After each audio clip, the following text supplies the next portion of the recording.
मेड़ाकनि में जेको रूहानी सुकून मिलंदो आहे, मज़ो ईंदो आहे, उहो मां पंहिंजे लफ़्ज़नि में बयानु करे नथो सघां। मूं वटि लफ़्ज़ न आहिनि जो मां पंहिंजे अहसासनि जो इज़हार करे सघां।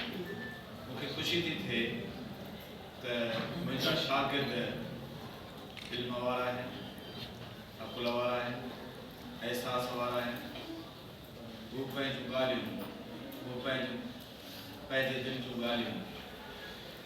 हिक ॿिए जे साम्हूं ईअं ई इज़हार कनि था जीअं शाल लतीफ़ सां पंहिंजे दुखनि ऐं दर्दनि जो इज़हार कनि। ॿोलियुनि जे आलमी ॾींहं जे मौक़े ते असांजे सिंधी शोबे जे उस्ताद साहिबा प्रोफेसर शाज़िया इताफ़ी साहिबा इन नंढड़े फंक्शन जो इहतमाम करे सचपच त सिंधी शोबे जो मान मथां कयो ऐं इहो साबित कयो त असीं सभई जाॻो।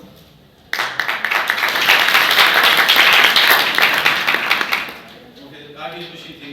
जॾहिं मूं मैडम सां इहा ॻाल्हि ॻोल्ही त पाण गॾिजी इन ॾींहं ते पंहिंजे शागिर्दनि सां वेही पंहिंजे ॿोलीअ मुतलिक़ ॻाल्हियूं कयूं। पर मूंखे मैडम अॻ में ई ॿुधायो त असां कहिड़ो एतमाम करे चुका आहियूं ऐं फाइनल जे शागिर्दनि खे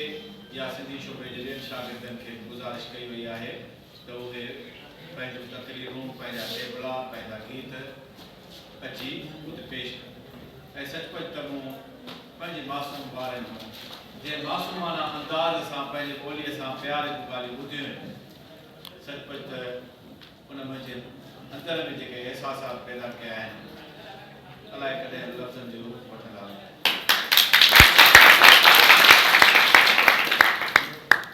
पंहिंजूं ॻाल्हियूं असां हिक ॿिए सां त ॻोल्हियूं आहिनि, पर अचो त पंहिंजे कुझु ॻाल्हियुनि खे असां पंहिंजी क़ौम सां बि ॻोल्हियूं। असां इहा ॻाल्हि करियूं त हिन मौक़े ते सिंधी ॿोलीअ जे या ॿोलियुनि जे आलमी ॾींहं जे मौक़े ते असीं हिक ॿिए सां वचन करियूं त असां पंहिंजे घरनि में सिंधी ॿोली ॻाल्हाईंदासीं। असां हिक ॿिए खे SMS पंहिंजे ॿोलीअ में कंदासीं।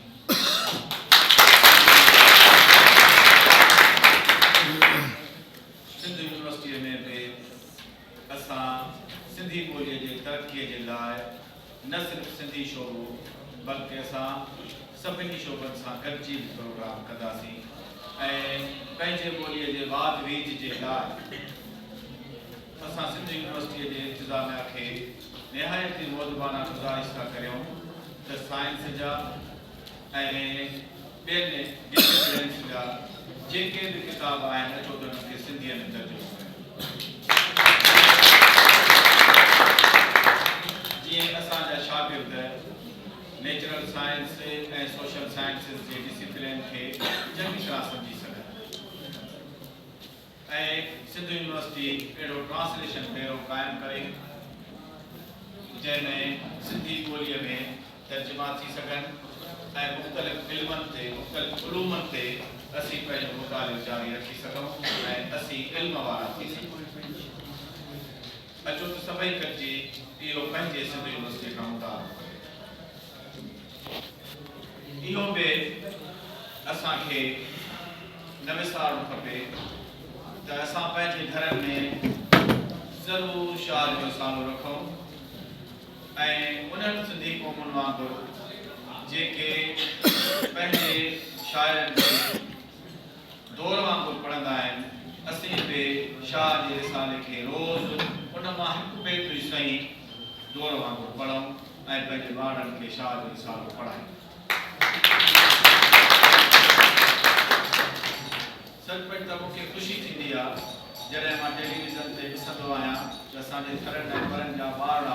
जॾहिं शाह अब्दुल लतीफ़ भिटाई जा बेत पढ़ंदा आहिनि तॾहिं मूंखे महसूसु थींदो आहे त शाह अब्दुल लतीफ़ भिटाई जो रूह राहत में हूंदो ऐं हिननि जे मासूम लबनि ते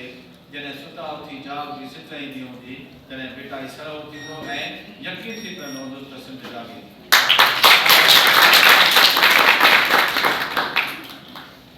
मुंहिंजा शागिर्दो मुंहिंजा उस्ताद साहिबो सचमुच त तव्हांजे ॻाल्हियुनि जो मूंखे एतिरो असरु थियो आहे जो